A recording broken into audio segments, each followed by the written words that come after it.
کچھ لڑکیاں مجھے ڈی ایم کرتی ہیں اور میں نے بہت سارے کمنٹس میں بھی دیکھی ہیں کہ اگر میری فیملی نہیں مان رہی تو کیا ہم بھاگ کر نکاح کر سکتے ہیں؟ تو اسلام ہمیں اس چیز کی کبھی اجازت نہیں دیتا کہ ہم بھاگ کر نکاح کریں، اور بنا ہمارے والدین کے نکاح نہیں ہو سکتا۔ اگر ولی نہیں تو چاچا، چاچا نہیں تو بھائی، کسی نہ کسی کی اجازت لینی پڑے گی، ورنہ وہ نکاح نہیں ہوگا۔ اگر آپ کسی کے ساتھ ریلیشن شپ میں ہیں تو فیملی والوں کو اطلاع کریں اور نکاح کریں۔ حرام میں رہ کر اپنی اور اپنے گھر والوں کی عزت کی نیلامی بالکل نہ کریں۔ نکاح ہمارے نبی صلی اللہ علیہ وسلم کی سنت ہے، اس کو کمپلیٹ کریں اور اچھے سے زندگی گزاریں۔ کیا سالی سے نکاح ہو سکتا ہے؟ کیا بیوی کی بہن سے دوسرا نکاح کر سکتے ہیں؟ اگر اس سے نکاح کر لیا تو کیا پہلی بیوی نکاح میں رہے گی یا نہیں رہے گی؟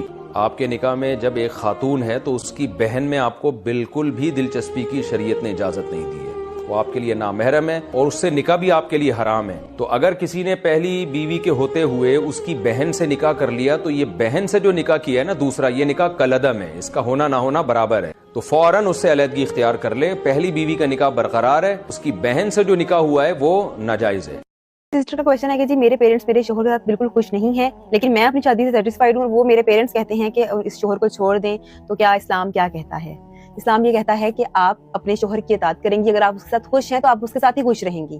پیرنٹس کی مرضی سے یہ شادی ہوئی ہے اور بعد میں پیرنٹس خوش نہیں ہیں تو آپ کوئی ڈول تو ہے نہیں کہ جس کے ساتھ پرنس جو ہے یہ کپڑوں میں اچھا نہیں لگ رہا دوسرے کپڑوں میں لے آتے ہیں، ایسا نہیں ہوتا۔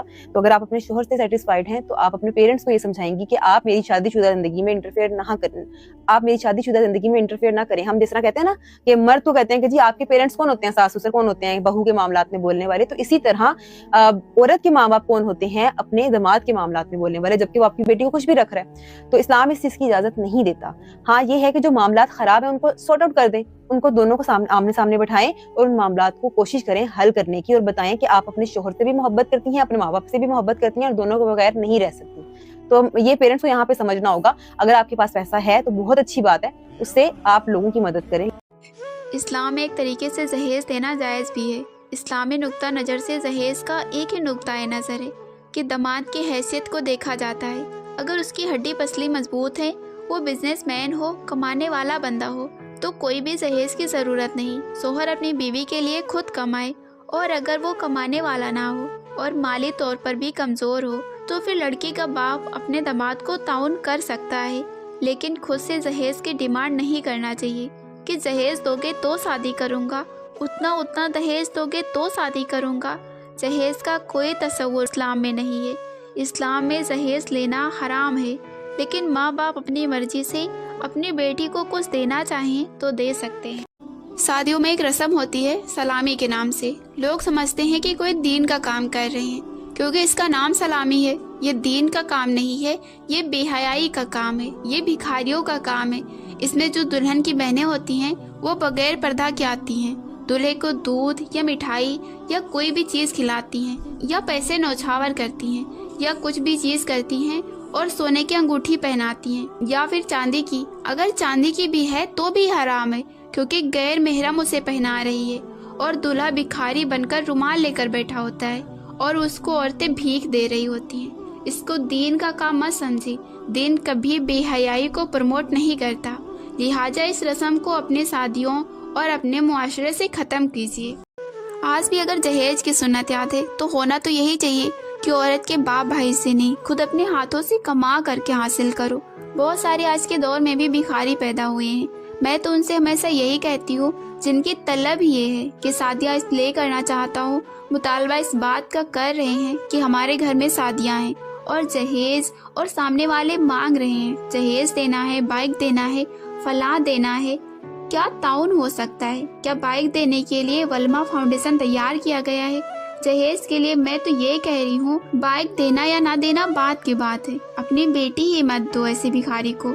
جو تمہارے گھر سے کھانا چاہتا ہو وہ تمہاری بیٹی کو کیا کھلائے گا؟ میں تو ایسے لڑکوں کو یہی کہنا چاہتی ہوں کہ ایک کٹوری لے لو اور مسجد کے باہر بیٹھ جاؤ، اور جہیز سے زیادہ مال اس میں جمع ہو جائے گا تو شادی کرنے کی کیا ضرورت ہے؟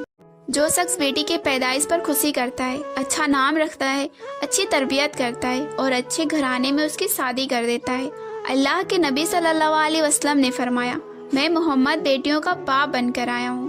کہا گیا جب کسی کے گھر میں بیٹی پیدا ہوتی ہے تو فرشتے اس کے گھر میں نازل ہوتے ہیں اور چاروں طرف سے اس کو گھیر کر کہتے ہیں، اے ننھی جان سے پیدا ہونے والی ننھی جان، جب تک تو اس گھر کے اندر موجود رہے گی ہم بھی تیرے ساتھ ساتھ اس گھر میں موجود رہیں گے۔ یعنی بیٹوں کے باپ کو توجہ کرنا چاہیے، بیٹوں کا باپ ہونا نایاب کی بات نہیں۔ اللہ بیٹوں کا باپ بھی بنا نصیب فرمائے، کیونکہ اس سے نسل چلتی ہے، لیکن بیٹوں کے باپ کو برکت کی تعویذ کی ضرورت پڑ سکتی ہے۔ لیکن بیٹی ہونا وہ فضیلت ہے کہ جب تک بیٹی گھر میں ہے تب تک رحمت کے فرشتے گھر میں رہتے ہیں، یہ ہوتی ہے بیٹیاں۔ نکاح کرنے کے بعد بھی کچھ لوگ خوش نہیں رہتے، اس کی اصل وجہ کیا ہے؟ جب ہم نکاح کے لیے لڑکی دیکھتے ہیں تو ہم یہ دیکھتے ہیں کہ وہ ہمیں کتنا دہیج دیں گے، وہ ہمیں کتنے پیسے دے سکتے ہیں، وہ ہمیں بائک دیں گے یا نہیں۔ کبھی ہم نے اس بات پر غور و فکر کیا ہے کہ لڑکی دیندار ہے کہ نہیں، لڑکی پردہ کرنے والی ہے کہ نہیں، لڑکی حسن و اخلاق والی ہے کہ نہیں؟ ہم یہ سب نہیں دیکھتے، ہم یہ دیکھتے ہیں کہ پیسے والی ہوگی، مالدار ہوگی تو ہم اس کے یہاں نکاح کریں گے، لڑکی اگر خوبصورت ہوگی تو ہم نکاح کریں گے، لڑکی والے اگر خوب ہمیں دہیج دیں گے تو ہم نکاح کریں گے۔ اگر ہم دہیج دیکھ کر، مال و دولت دیکھ کر نکاح کریں گے تو خوش کہاں سے رہیں گے؟ رسول اللہ صلی اللہ علیہ وسلم نے فرمایا، نکاح دین و اخلاق دیکھ کر کریں۔ بیوی دوبارہ مل جاتی ہے، آپ نے فتنہ تو سنا ہی ہوگا، بعض مرد کہتے ہیں کہ بیوی دوبارہ مل جاتی ہے مگر والدین، بہن، بھائی دوبارہ نہیں ملتے۔ یہ بات سچ ہے، میں اس بات کو مانتی ہوں کہ ماں باپ، بہن، بھائی دوبارہ نہیں ملتے، لیکن ایسی سوچ رکھنے والے بھائیوں سے صرف میری اتنی سی چھوٹی سی گزارش ہے کہ جیسے آپ کو اپنے بہن بھائی پیارے ہیں ایسے ہی سب کو اپنے بہن بیٹیاں بھی پیاری ہوتی ہیں، اور ایسی سوچ رکھنے والے کو نہ کوئی دوسری دفعہ تو کیا پہلی دفعہ بھی اپنی بہن بیٹی نہیں دے گا۔ کسی کی بہن بیٹی اتنی فالتو بھی نہیں ہے۔ اگر یہی بات آپ کی بہن بیٹی کے بارے میں کوئی آپ سے بولے تو آپ کو کیسا محسوس ہوگا؟ اپنی سوچ کو بدلیں، جو ہماری کانسیپٹ ہے نا ان کو بدلیں، اور یہ بات سمجھیں کہ ہر رشتے کا اپنا مقام ہوتا ہے۔ جس طرح آپ کے اپنے ہیں نا، آپ کی اپنی بہن بیٹیاں نا، اسی طرح دوسروں کی بھی بہن بیٹیاں ہیں اور اپنے ہیں، ان کو اتنے ہی پیارے ہیں جتنے کہ آپ کو۔ کیا نکاح سے پہلے ہونے والے شوہر سے بات کرنا جائز ہے؟ نکاح سے پہلے ہونے والے شوہر سے بات کرنا بالکل حرام ہے۔ جامع ترمذی میں حدیث ہے، نبی صلی اللہ علیہ وسلم نے فرمایا کہ جب کوئی دو نامحرم مرد اور عورت کسی جگہ الگ ہوتے ہیں تو تیسرا ان میں شیطان ہوتا ہے۔ نکاح سے پہلے ہونے والے شوہر سے کسی بھی طرح کا تعلق رکھنا جائز نہیں ہے۔ منگنی کے بعد بھی آپ منگیتر سے بات نہیں کر سکتے جب تک نکاح نہ ہو، کیونکہ منگیتر بھی نامحرم ہے۔ نکاح کے بعد جب تک رخصتی نہ ہو مرد اور عورت کسی بھی طرح کا تعلق قائم نہیں کر سکتے، اور جب آپ کا نکاح نہیں ہوا اور آپ بات چیت شروع کر دیں پہلے ہی تو 99% چانس ہے کہ آپ کی شادی ٹوٹ بھی سکتی ہے۔ نکاح کا دن تھا، لڑکی نے اپنے اس لڑکے کو کال کی جس سے وہ محبت کرتی تھی اور اس سے کہا کہ میری شادی ہے اور میری شادی میں ضرور آنا۔ جب نکاح کا دن تھا اور جب نکاح کا وقت ہوا تو وہ لڑکا لڑکی کے سامنے کھڑا تھا۔ وہ لڑکا اس لڑکی کی دی ہوئی انگوٹھی پہن کر آیا تھا جو کبھی اس لڑکی نے اس لڑکے کو دی تھی۔ جب مولوی صاحب نے پہلے قبول ہے کہنے کو کہا، لڑکی کانپتی ہوئی آواز میں بولی قبول ہے۔ لڑکی نے فوراً لڑکی کی طرف دیکھا اور وہ گردن جھکائے اس لڑکی کے سامنے کھڑا تھا۔